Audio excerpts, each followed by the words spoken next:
Makinig ka. Tinitignan kita mula sa kabilang panig ng panahon, mula sa ilalim ng bigat ng aking bigote, at sa lalim ng aking mga mata na nakasaksi sa pagguho ng mga Diyos. Huwag kang lilingon sa iyang likuran upang hanapin kung sino ang kausap ko. Ikaw ang kinakausap ko. Ikaw na nakaupo riyan, hawak ang iyong maliit na aparato, naghahanap ng aliw, naghahanap ng sagot, o marahil ay naghahanap lamang ng pampamanhid sa katotohanang pilit mong tinatakasan.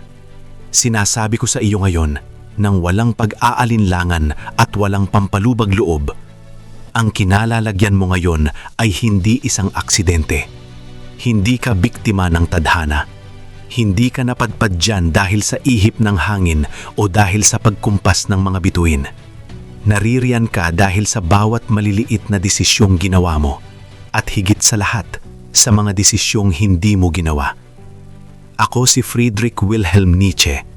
Ipinanganak ako noong 15 ng Oktubre sa taong 1844. Lumaki ako sa amoy ng insenso at sa ilalim ng anino ng krus sa Roken. Nakita ko ang pagbangon at pagbagsak ng mga imperyo, hindi lamang ng mga bansa, kundi ng mga kaisipan. At ngayon, narito ako, bumabangon mula sa libingan ng kasaysayan upang basagin ang salamin na iyong tinitignan. Gusto mong maniwala na ang buhay ay isang misteryosong agos kung saan ikaw ay isang dahong tinatanggay lamang. Napakagandang kasinungalingan, napakasarap pakinggan. Sapagkat kung ang buhay ay agos lamang at ikaw ay dahon, wala kang kasalanan sa iyong pagkalunod. Ngulit hindi iyan ang katotohanan. Ang katotohanan ay ikaw ang lumikha ng iyong sariling bilangguan. Sinasabi ng karamihan sa inyo na ang tadhana ay malupit. Sinasabi ninyo na ang mundo ay hindi pakas. Tignan mo ang iyong sarili, ang katawan mo, ang isip mo, ang estado ng iyong bulsa, ang kalidad ng iyong mga relasyon. Ang mga ito ba ay bigla na lamang sumulpot? Hindi. Ang mga ito ay monumento ng iyong mga gawi. Ang iyong katamaran ay nagpatong-patong hanggang sa maging isang bundok na hindi mo na kayang akyatin. Ang iyong takot na sumubok ay naging isang pader na nagkukulong sa iyo sa sulok ng mediocrity o pagiging pangkaraniwan. Sa aking panahon, nakita ko ito sa mga mukha ng mga taong naglalakad sa mga kalsada ng Basel at Turin. Nakita ko ang mga lalaking yumuyuko hindi dahil sa debosyon, kundi dahil sa takot na tumayo ng tuwid at harapin ang araw. Mas madaling lumuhod, mas madaling sumunod sa kawan, mas madaling sabihin na kalooban ito ng Diyos o ganito talaga ang buhay kaysa aminin na ako ay duwag at natatakot akong angkinin ang aking kapangyarihan. Nakikita ko ang iyong mundo ngayon. Ibang siglo, ngunit parehong sakit. Ang sakit ng pagtanggi sa responsibilidad. Meron kayong mga makina na nag-iisip para sa inyo, mga gamot na nagpapatahimik sa inyo, at mga laro na naglilibang sa inyo upang hindi ninyo marinig ang sigaw ng inyong sariling kaluluwa. Tinatawag ninyo itong progreso? Tinatawag ko itong pagkabulok. Ang tao ay isang lubid na nakatali sa pagitan ng hayop at ng higit na tao, o ang Übermensch. Isang mapanganib na pagtawid. Ngulit karamihan sa inyo ay huminto sa gitna, o mas masahol pa, bumalik sa pagiging hayop na naghahanap lamang ng init, pagkain at kaligtasan. Nasaan ang inyong apoy? Nasaan ang inyong puot sa inyong sariling kahinaan? Noong ako ay nabubuhay, sinabi ko na ang Diyos ay patay na. Hindi ito isang pagdiriwang ng kawalan ng paniniwala, kundi isang babala sa paparating na kadiliman. Kapag nawala ang mga lumang gabay, kapag nawala ang takot sa impyerno at ang pag-asa sa langit, ano ang matitira sa tao? Nakita ko ang paparating na nihilismo, ang kawalan ng saysay. At iyan ang nakikita ko sa iyong mga mata ngayon. Ang pagod.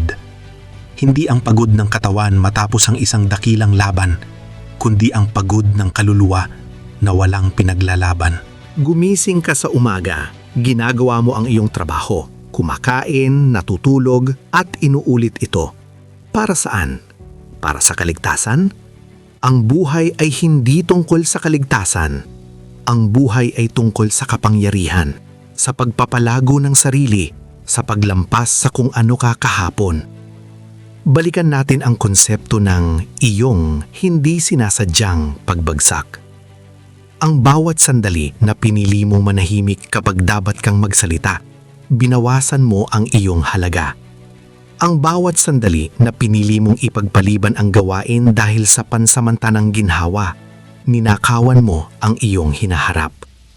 Ang bawat sandali na sumang-ayon ka sa opinyon ng karamihan kahit alam mong mali ito, pinatay mo ang iyong sariling pag-isip.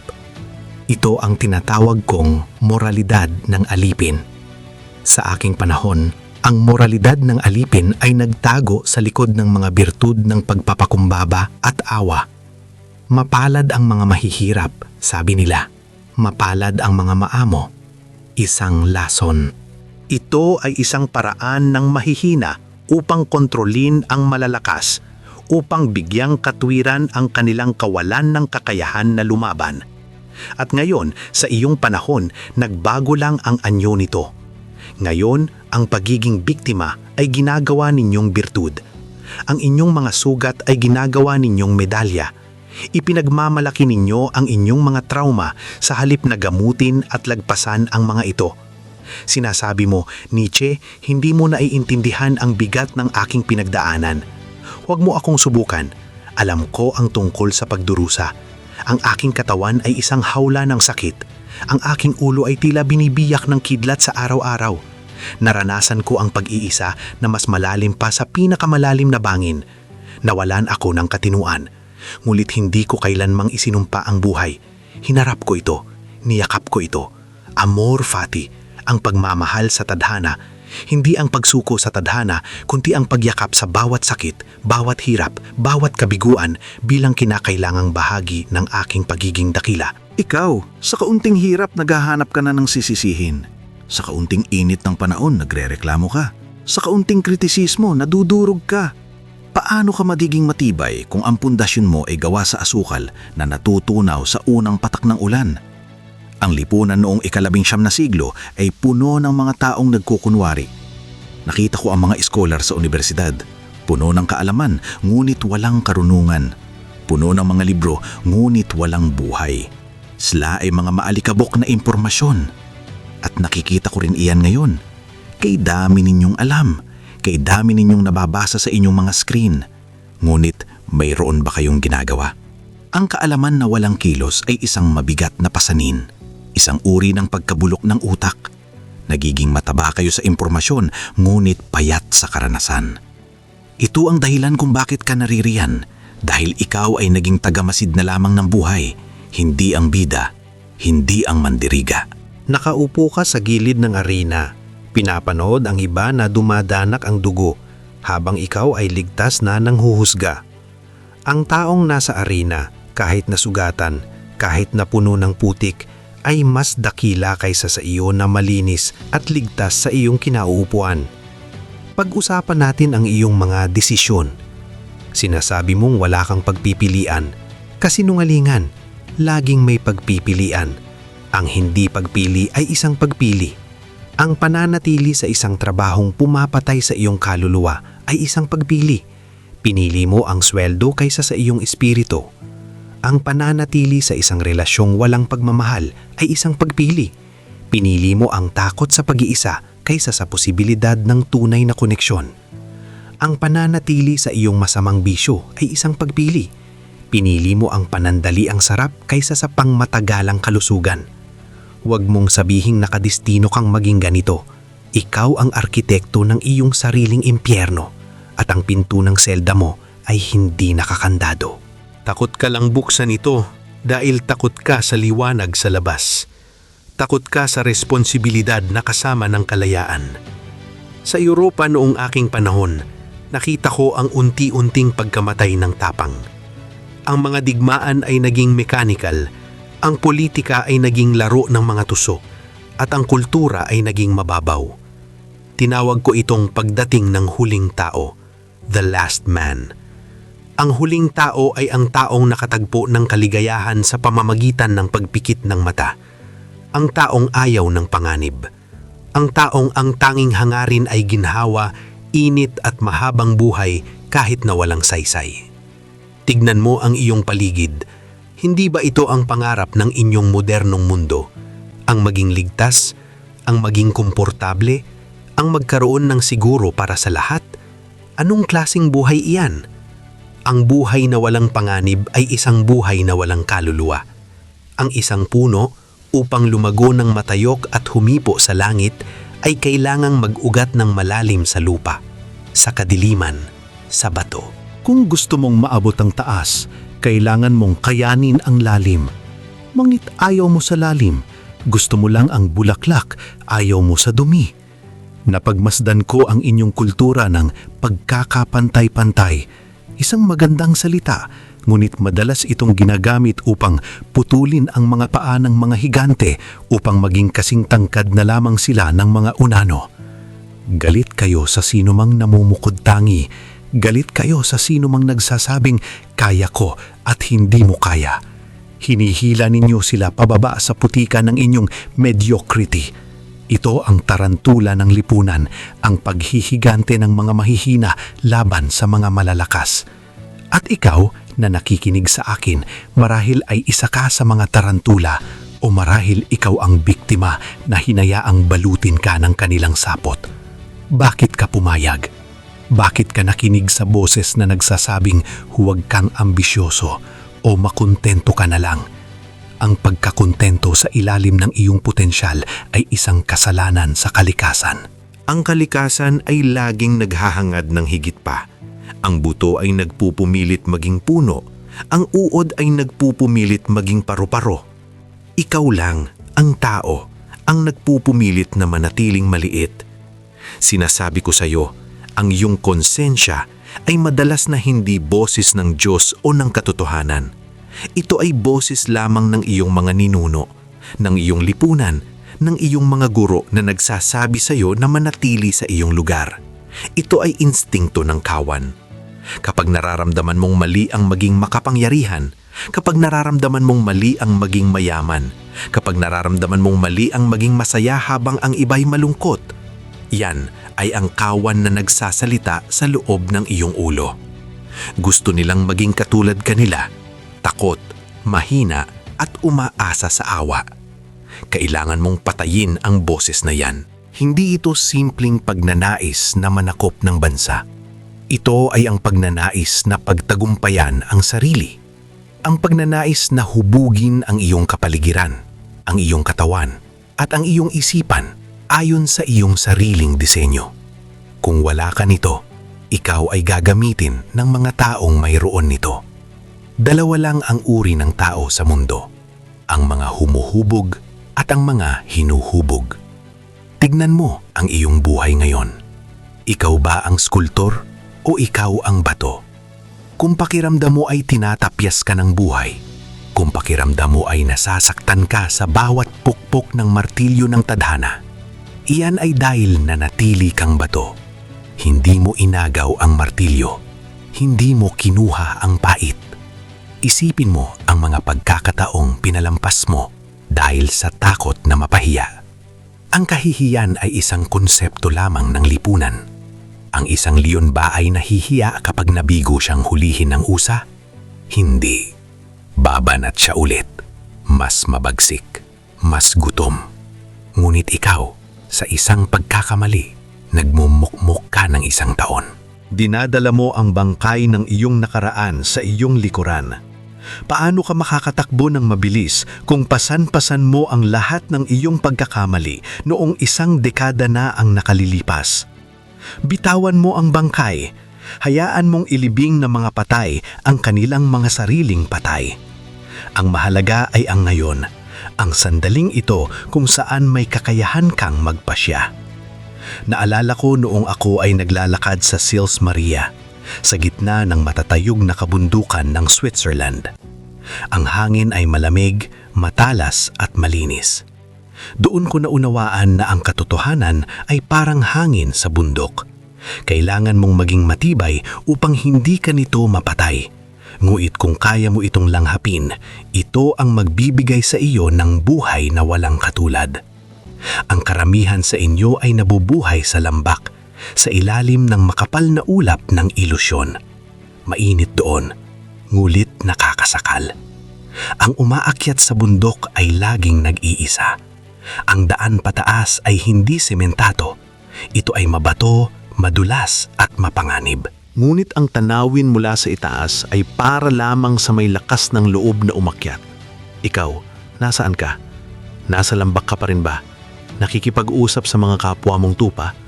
Nagrereklamo kung bakit hindi ninyo makita ang araw? Umakyat ka. Masakit sa binti? Oo. Mahirap huminga? Oo. Ngulit doon mo lamang matatagpuan ang iyong sarili. Ang paniniwala na lahat ay may dahilan ay isang pampatalma para sa mga tamad mag-isip. Kung ikaw ay nasaktan, hindi iyon dahil may grandiosong plano ang universo para sa iyo. Nasaktan ka dahil ikaw ay mahina, o dahil ikaw ay nagkamali, o dahil ang mundo ay sadyang walang pakialam. At ayos lang iyon. Ang kawalan ng pakialam ng mundo ang nagbibigay sa iyo ng kalayaan. Kung walang nakasulat na tadhana, ibig sabihin hawak mo ang panulat. Ngulit natatakot kang magsulat. Bakit? Dahil kung ikaw ang manunulat, wala ka nang sisihin kung pangit ang kwento. Gusto mo ng tadhana para mayroon kang matuturo kapag nagkandaloko-loko ang buhay mo. Hindi ko kasalanan. Tadhana ito. Duwag. Ang tawag diyan ay kaduwagan na nakabalot sa filosofiya. Ang kasalukuyan mong sitwasyon, ang iyong trabaho, ang iyong bank account, ang iyong pangangatawan ay ang eksaktong kabuuan ng iyong tapang at takot. Kung kulang ang iyong pera, marahil ay sobrang iyong takot na sumugal o kulang ang iyong sipag na mag-aral. Kung mahina ang iyong katawan, sobra ang iyong pagmamahal sa pagkain at kulang ang iyong disiplina sa pagkilos. Napakalupit pakinggan, hindi ba? Masakit? Magaling. Ang sakit ay senyales na tinatamaan kita sa sugat na matagal mo nang tinatakpan ng benda. Huwag mong gamutin ng halik at yakap ang sugat na kailangan ng operasyon. Ang kailangan mo ay ang kutsilyo ng katotohanan. Sa aking panahon, nakita ko ang dekadensya ng Alemanya. Nanalo sila sa digmaan laban sa Pransya at naging mayabang. Inakala nilang ang kapangyarihan ay nasa dami ng sundalo at laki ng teritoryo. Ngunit nakalimutan nila ang kultura, ang espiritu. Naging mga makina sila ng estado. At ganyan din ang nangyayari sa tao. Kapag inakala mong ang tagumpay ay nasa dami ng iyong gamit, sa laki ng iyong bahay o sa kinang ng iyong sasakyan, ikaw ay nagiging dekadente. Ang tunay na yaman ay ang yaman ng kalooban, ang kakayahang tumayo sa gitna ng bagyo at sabihing, hindi ako matitinag. Ang kakayahang tignan ng kawalan at sabihing, lalagyan kita ng kahulugan. Maraming beses akong nagkasakit. Ang tiyan ko, ang mata ko, ang ulo ko. May mga araw na hindi ako makabangon. Ngunit sa mga araw na iyon, mas naging malinaw ang aking pag-iisip. Ang sakit ay isang guro.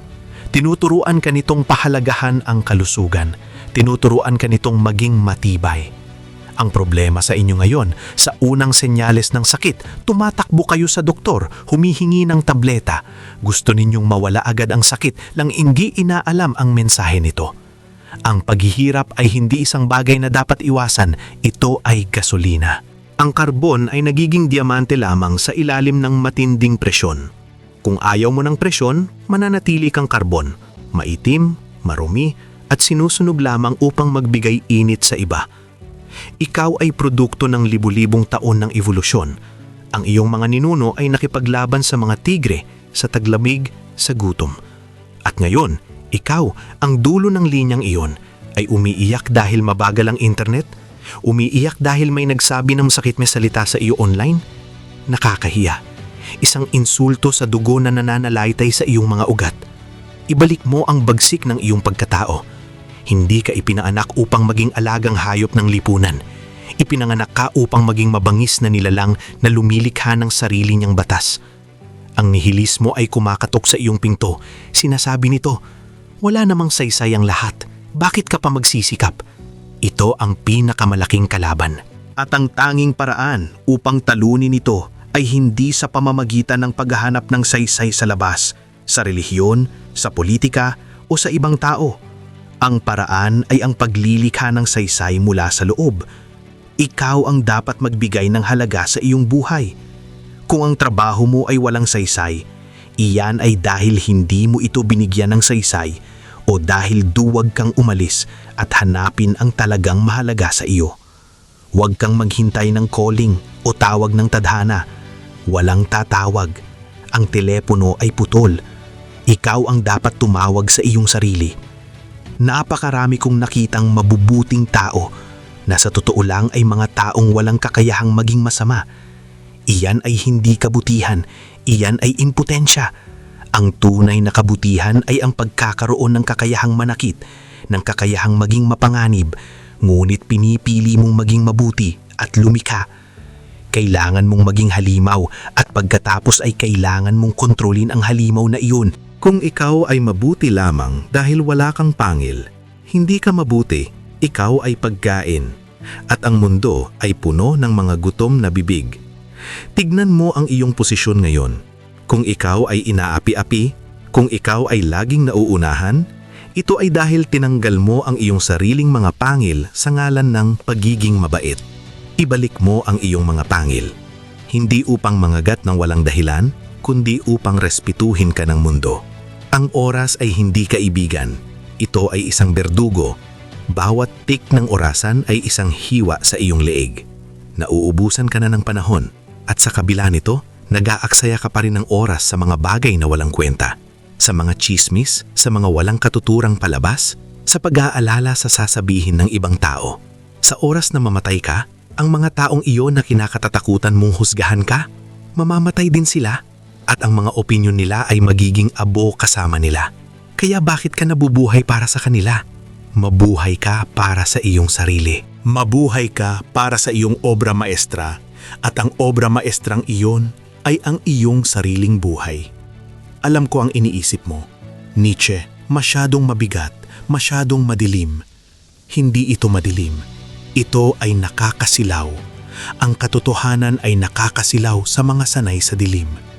Gusto kitang ilabas sa kuweba. Gusto kong makita mo na ang mga anino sa pader na kinatatakutan mo ay gawa lamang ng iyong imahinasyon. Ang realidad ay mas malawak, mas makulay at mas brutal kesa sa iyong inaakala. Ngunit sa brutalidad na iyon, naroon ang kagandaan. Ang bulaklak na tumutubo sa gilid ng bangin ay mas maganda kesa sa bulaklak na tumutubo sa paso sa loob ng bahay. Bakit? Dahil nilabanan nito ang kamatayan upang mabuhay. Ikaw, kailan ka huling lumaban para sa iyong buhay? Hindi para manatiling humihinga, kundi para manatiling buhay ang iyong diwa. Walang Salvador na darating.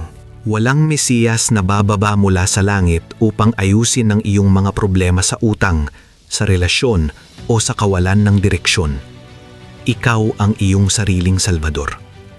Ang krus na iyong pinapasan ay ikaw din ang gumawa at ikaw din ang may kakayahang ibaba ito at gamitin ng kahoy upang gumawa ng tulay o ng sandata. Nasa iyong mga kamay ang lahat. Ang problema, nakatikom ang iyong mga kamay sa panalangin ng pagmamakaawa sa halip na nakakuyom sa desisyon ng pagkilos. Huwag mong linlangin ang iyong sarili. Ang iyong kinalalagyan ngayon ay bunga ng iyong mga pinili. Ang karamihan ay tinatawag itong tadhana, ngunit ang totoo, ito ay kaduwagan. Sa akin kapanahunan, nasaksihan ko ang pagyukod ng mga tao sa Europa. Mga lalaking mahihina na nagtatago sa likod ng moralidad ng simbahan at tradisyon dahil takot silang tumayo sa sarili nilang mga paa. Kayo, sa makabagong panahon, ay walang pinagkaiba. Pinalitan lamang ninyo ang lumang relihiyon ng bagong pagsamba sa kaginhawaan at pagsang-ayon ng iba. Ang buhay ay hindi tungkol sa pag-iwas sa sakit. Ito ay tungkol sa kapangyarihan at paghigit sa sarili. Ang nagnanais ng buhay na walang hirap ay nagnanais na ring mamatay. Ang kadakilaan ay ipinapanganak sa apoy ng pagdurusa. Wasakin mo ang mga idolo ng lipunan. Huwag kang maging tupa na sumusunod lamang sa kawan patungo sa bangin. Yakapin mo ang iyong kapalaran, ang amor fati. Mahalin mo ang bawat sugat at bawat tagumpay. Walang Diyos na sasagip sa iyo mula sa langit. Ikaw ang dapat lumikha ng sarili mong kahulugan sa ibabaw ng kawalan. Maging ikaw kung sino ka talaga o tanggapin mong ikay alipin ng iyong sariling takot.